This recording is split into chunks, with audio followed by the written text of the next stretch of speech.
Do you get how afraid you are? No. I don't know what I'm afraid of. I mean, you made a good list of fears, it sounds like. You just said you don't get it, but I think what you got in this conversation is you got that you were afraid at times, which had you not make calls because you weren't present to that fear at the time. Right. So you at least got that. Yeah. Okay. Definitely. What do you notice now that you get that? It's illogical, and there's no reason to not move forward just because you're afraid.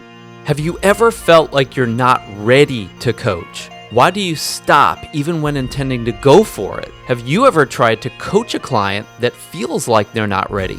Why the deer in the headlights? Hey, this is Jeffrey Suey with CoachesTrainingBlog.com, and in this video, I'm going to give you a peek inside of one of my coaching sessions that focused on overcoming fears when starting a coaching business, where I use accountability coaching techniques to cause the breakthroughs. This is a coach who was stuck in her coaching business because she felt like she wasn't ready. You'll see her transform and break through what was really stopping her in her business. I'll also give you some commentary on why I did what I did in the session and some inside secrets of how I coached her through these challenges using some advanced accountability techniques. We'll also talk about why you're not ready to start or grow your coaching business, what gets you off the hook for your cowardice, the cost of hiding your fear, the limitless possibilities that stem from being yourself, the mindful fear technique, and the I am afraid success poster. That's a fun one. We enter into this session where I've just found that this coach was blowing off her business, even when she'd publicly committed to taking a specific amount of action to grow it. You're about to hear me ask the coach why she failed to take action. So let's start right now.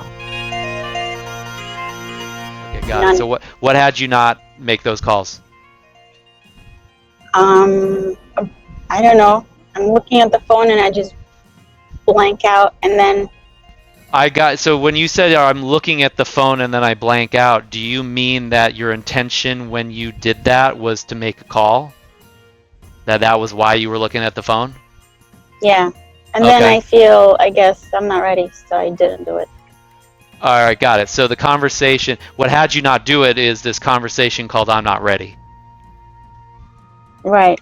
Got it. Okay, really good. Okay, So did a conversation really stop this coach from taking action? No, of course not. But the conversation is a good placeholder for whatever did stop her. While she was being or feeling or thinking a certain way, running a particular pattern or mental program, the surface conversation for her was, I'm not ready. For now, I'll treat this as the culprit that got in her way. By the way, how many coaches stay stuck or never even get started because they're in the conversation of I'm not ready? I've known many. And if you think that that could be you at times, listen close because this conversation could be a breakthrough for you. Yeah. And then I feel, I guess, I'm not ready, so I didn't do it. all right, got it. So the conversation, what had you not do it is this conversation called I'm not ready. Right. Got it. Okay, really good. Okay, so we're getting clear on what had you not. So really what you're saying is what had you not make the call is this thing that says I'm not ready, which it's not just blanking out, although I can get why you'd blank out, because if you're really not ready, if you're being that you're not ready, you're going to blank out. Hey, I'm not ready. Right. I'm not going to know what to say, so I need to blank out so I can continue to act that out. You're acting out being not ready by blanking out. Does that make sense? Yes. Okay, Yeah. so they're one and the same. They go along with each other. So let me ask you this then. What does the conversation I'm not ready cover up that stops you from making these calls, or stopped you at the time from making the call? What does it cover up? Now, this is a key part of any accountability coaching conversation. Whenever your client is disempowered to follow through on their promises and intentions, they are covering up the cause that stops them, that holds them back. That doesn't mean that they are outright lying to you, although that's always possible, but it means that they are either deceiving themselves or simply unaware of what's really stopping them. By the way, why would a client who says one thing is getting in the way, but that's not really what's getting in the way, be unaware of what's really getting in the way? That's right. It's because they're so busy blaming or fixing or focusing on what they say gets in their way that they may not even take the time or energy to consider that something else is really what's stopping them. In accountability coaching, this is called a cover-up because that's what it does. It covers up what's really going on, what's really stopping your client from their goals and dreams. What is the conversation I'm not ready cover up that stops you from making these calls, or stopped you at the time from making the call? What does it cover up?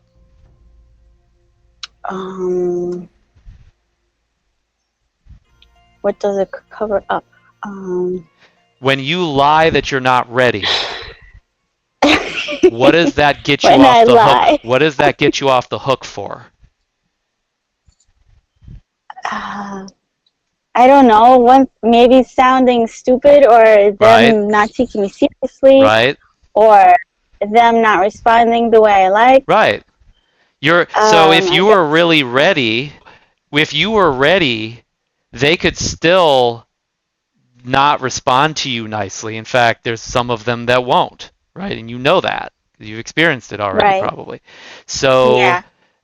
so if you're trying to avoid that, or if there's fear there, or if there's, not laziness there, or there's something else that would have you not just want to avoid those things, then it's a lot easier to cover up by saying, well, I'm not ready, because that's a great justification. So it being that not wanting to get a no or a bad response from them stopped you in this case, how were you being that you let that stop you? Because you didn't let that stop you before, so there must have been a way you started to show up that's different than in the past, that had you get stopped by knowing that somebody may not respond the way you want. Maybe I was feeling that can I actually help these people? And then maybe overall, generally thinking that maybe I can't. How can I help them? Why am I even calling them? That sounds Possibly. like it's back to the I'm not ready thing. Oh, okay. You know what I mean? Like, it's like, can I help these people? I don't know. Maybe, like, that sounds like it's more the I'm not ready. The question I'm asking is, who are you being that you get stopped by somebody not responding the way you want? Chicken wuss? There you go. Really good. Oh my- So you see the difference between that and not being ready. If you're not ready, it's like you could be totally courageous and go for it, successful, all that kind of stuff. Like, I can do whatever I need to do, but you've got this justification for not doing it, which is, well, I just wasn't ready that day. It wasn't that I was being a chicken, as you said. I wasn't being a wuss. I was just not ready to do that. I wasn't ready to make those calls that I was scared of making. What that gets you off the hook for is your cowardice, chicken, wussiness, whatever you want. Use your favorite term. It gets you off the hook for that, so you don't have to be responsible for that. Yeah.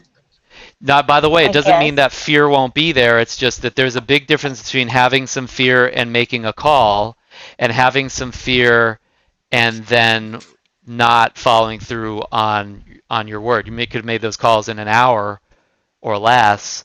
It'd be done, and whatever would have happened from it would have happened, and you would be at least probably stronger for it if you would put yourself together at that level and put the energy in to do it. But the coward, the covering up coward, trying to cover up the sense of being a coward or a chicken or whatever you would call it, that piece stopped you, because you can't be a coward and make the call, right? And the other thing is, you can't cover that up and expect to transform it when you're operating as if, well, that's not me, I just wasn't ready today, which was on the surface of that conversation when you stared at the phone and blanked out. You were covering up your cowardice with the I'm not ready conversation. You get that?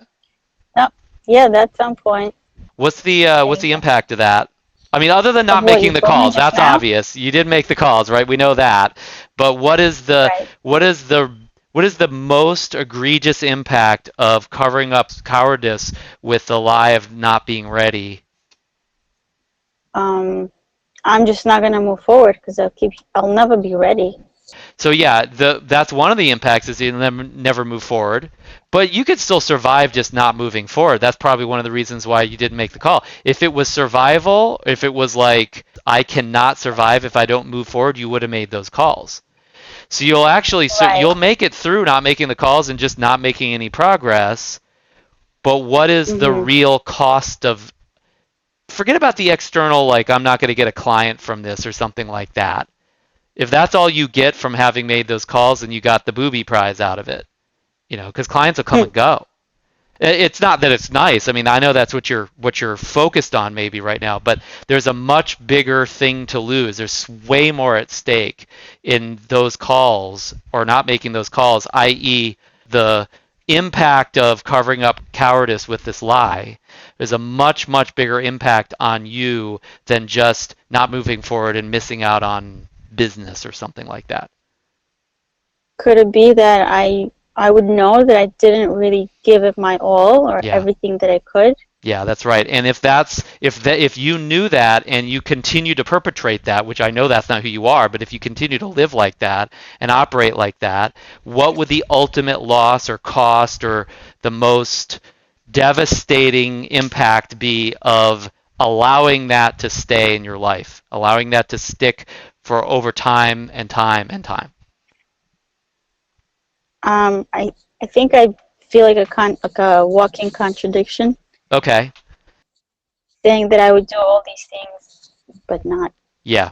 So who would you really become if that's how you allowed yourself to live? Like, what's the description you would make for somebody who, like, that's a nice term to use, like a walking contradiction.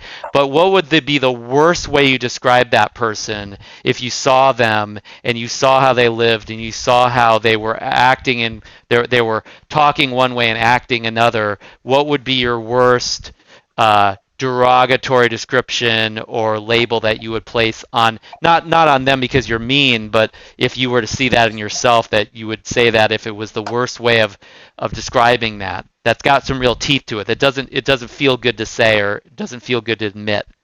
Lots of times, clients will try to soften the impact of their issues and cover-ups by softening the language they use when describing the cost and the impact of the issue itself. They'll use clinical or technical language like I'll be neurotic, or this is duplicitous, or it'll become a complex, or it's inauthentic. Or they'll try to reduce the true intensity of the impact like, oh, I'm sad, or I'm just not being honest. It's understandable because the full impact of the issue or cover-up is not comfortable for them.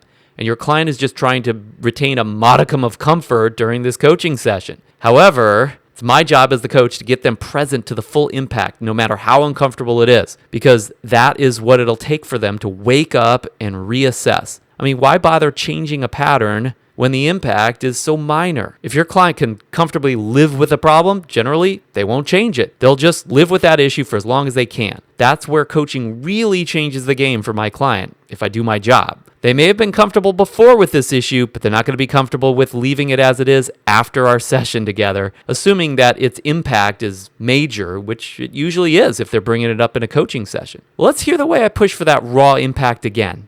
That's a nice term to use, like a walking contradiction. But what would be the worst way you describe that person if you saw them and you saw how they lived and you saw how they were acting and they were talking one way and acting another? What would be your worst derogatory description or label that you would place on not on them because you're mean, but if you were to see that in yourself, that you would say that if it was the worst way of describing that's got some real teeth to it, that doesn't feel good to say or doesn't feel good to admit?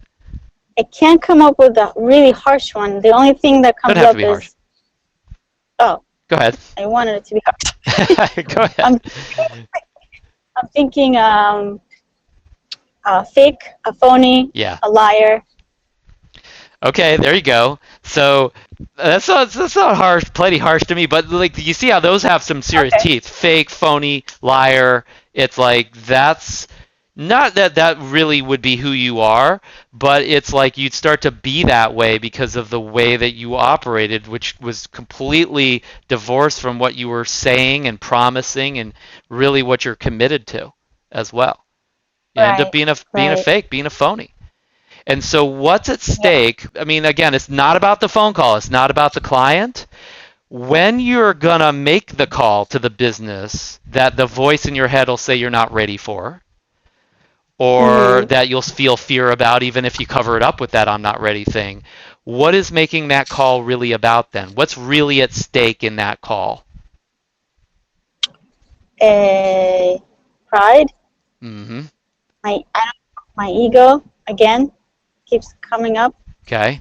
What What's I really mean at by stake? that is what's at stake, knowing that if you were not to follow through on that promise, consistently, not like once or twice, because I mean we could all fall off the wagon every once in a while, but if you knew that you were consistently to allow those to slip past you, and you didn't follow what you knew was right, and you allowed yourself to end up living as if you were a fake or a phony or a liar or something like that, what's at stake in that phone call then?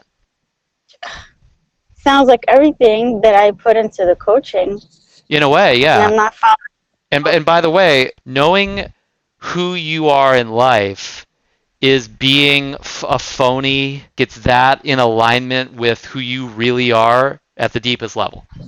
Right? No, And so if you were to allow that to be your life, then what would be the impact of that? Like what would be the cost of that? I would end up not satisfied with coaching as I did with my previous job because I wasn't allowed to be myself Right.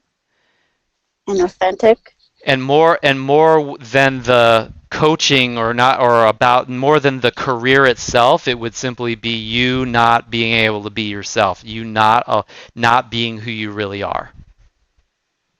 Yeah. That's all. Again. Yeah. You can Yeah. you could live or die by the coaching, you could fail or succeed, but if you're not yourself in the process of it, no matter what happens with that, there's a huge cost right there. I mean, you could call it your soul or your ego or your identity or whatever, but if you're not you, it's like, what else is there to lose? Yeah. That's a lot right there. Exactly. Yeah. That's the impact. And it's not about the phone call, but that's the impact of this. That's the potential impact in the future, at least, of this cover up of the cowardice. It's like, if nothing else, just let yourself be a coward and embrace it and get like, okay, that's me. Now can I go make the call? Because in the face of that, then you can turn that around and you create courage, which is a very, very transformational piece, which is who you really are. And yes, sometimes you're going to be afraid, but that's why this is a huge opportunity for you to be who you really are. Takes courage, because this world, there's going to be times when it doesn't reward you for being who you are. Does that make sense? Yeah. Yeah. So Makes whether it's sense. rewarded or not, if you can be who you are in the face of that, then what's the opportunity there? This is a key moment for the session. Did you notice how this negative impact just opened the door to a positive transformation? We often hear, there's an opportunity for greatness or growth or victory inside every issue or challenge or limitation. And this is the key crux moment where we find that breakthrough in this session. Let's hear the beginning of that again and how I move the conversation into limitless possibilities for this client to be herself. That's the potential impact in the future, at least, of this cover up of the cowardice. It's like, if nothing else, just let yourself be a coward and embrace it and get like, okay, that's me. Now can I go make the call? Because in the face of that, then you can turn that around and you create courage, which is a very, very transformational piece, which is who you really are. And yes, sometimes you're going to be afraid, but that's why this is a huge opportunity for you to be who you really are. Takes courage, because this world, there's going to be times when it doesn't reward you for being who you are. Does that make sense? Yeah. Yeah. So Makes whether it's sense. rewarded or not, if you can be who you are in the face of that, then what's the opportunity there? If you could be who you are, even though you're not like encouraged or rewarded or patted on the head for it, what's possible then? I mean, it's kind of limitless where I can go Yeah. if I don't give up on myself or hide behind my cowardness. Okay. Really great. Really great. It's like that's what's available to you then. It's limitless possibilities, and that's who you really are. It's just that the world doesn't necessarily just love you and give you everything for that just because that's what you're attempting to express it initially. It's going to take some momentum and some work and some battles and some courage and all those kind of things, which you've shown in the past, and I think that in this conversation you've also demonstrated that as well. So I acknowledge you tremendously just for that. I think all that there is left to do is to make not only this commitment, which you're welcome to do at the end of the session, remake that and get back on the horse with it. So you really allow yourself to have that transformation. But just as important as that, or more, maybe probably more important than that, is what do you need to commit to so that you transform this pattern of covering up, not cowardice. Cowardice is more of just a behavior based upon covering up fear. People that are afraid Mm-hmm. that aren't going to cover it up, they let the fear, they admit the fear, they usually are able to transform it. It's the people that are busy covering it up that are the most cowardly of all, because they're not just in fear, they're in fear of even dealing with the fact that they're in fear. It's like a double fear, if you will. So Mm-hmm. what do you need to do to transform that process that would take your identity and steal and rob you from the chance to be yourself and all the limitless possibilities that are possible there?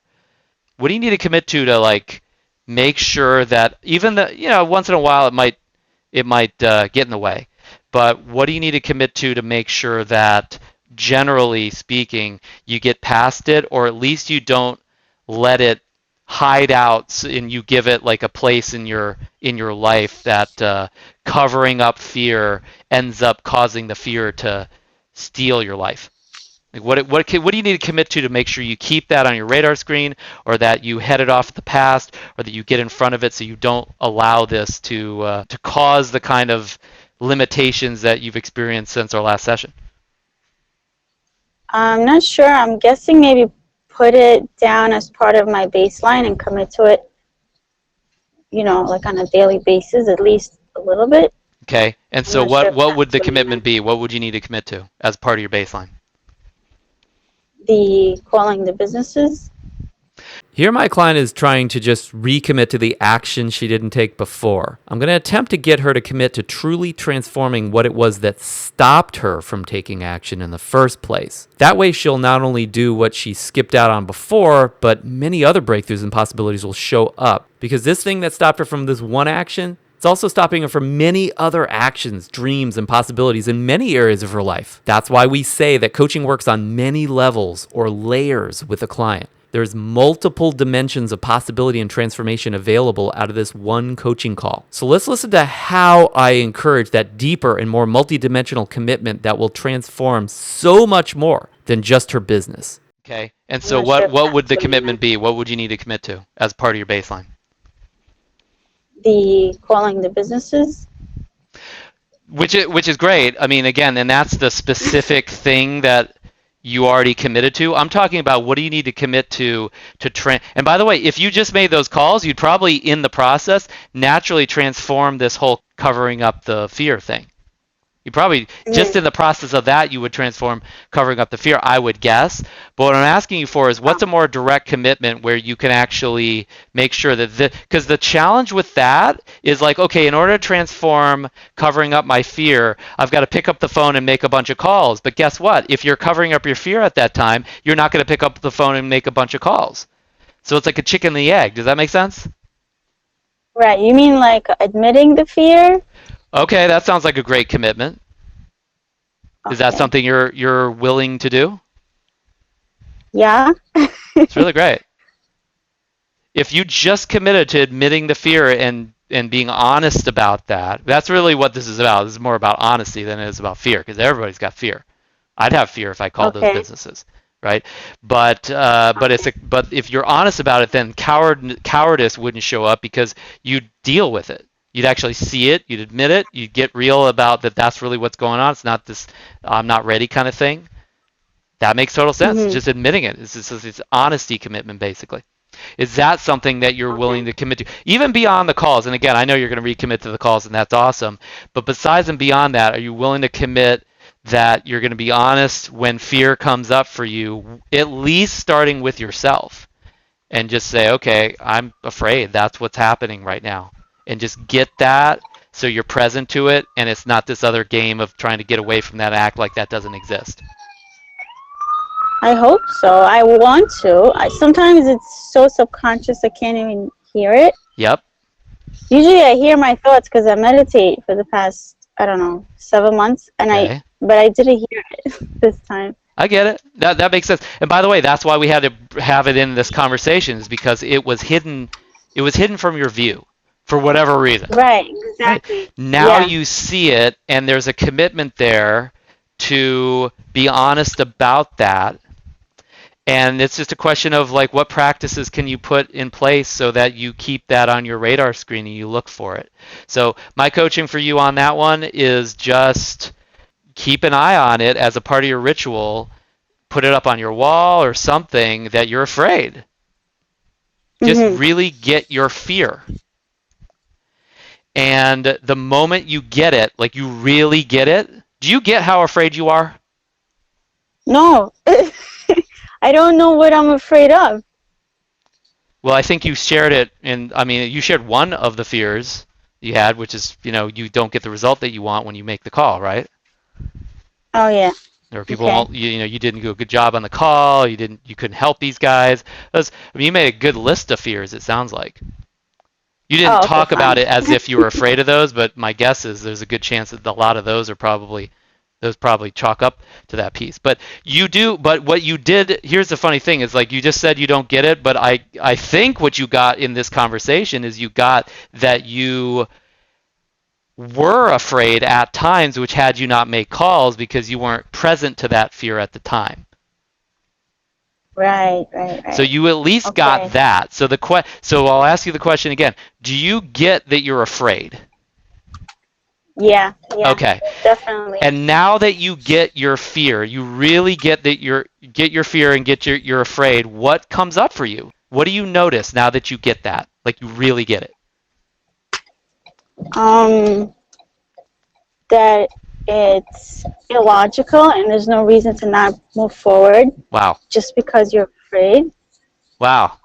Fantastic. So that's the point of the commitment to get this and to be honest about it, because as soon as you're honest about it, you can focus on it and give it some attention, which is really your fear just wants some attention, just wants to be protected, wants you to take care of it, just like any other part of you, right? So you give it a little attention, and it's like immediately now you've got the solution. It's just like, this is irrational, this doesn't make any sense, it's not going to help me in any way.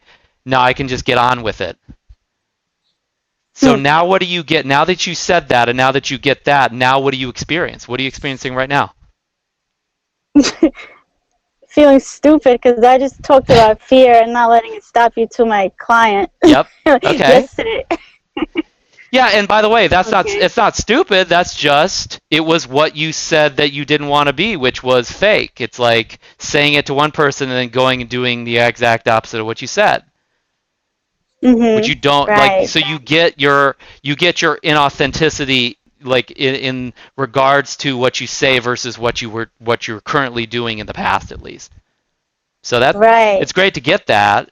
But now what I'm saying is, now that you get what came up for you about fear, how irrational and illogical it is, and you get the inconsistency between what you've been telling clients and what you've been doing for yourself, what are you now experiencing? A little clarity. Nice. That's really nice. That's what was missing when you were staring at the phone and blanking out. Yeah. Just clarity. Yep. That's the one. Yeah. And and encourages as that does, but if you were clear in that moment, the calls just would have shown up. This is where the session comes full circle. My client finds what was missing in the moment that she blew off her calls. Clarity. If she had clarity in that moment, she would have just picked up the phone and made the damn calls.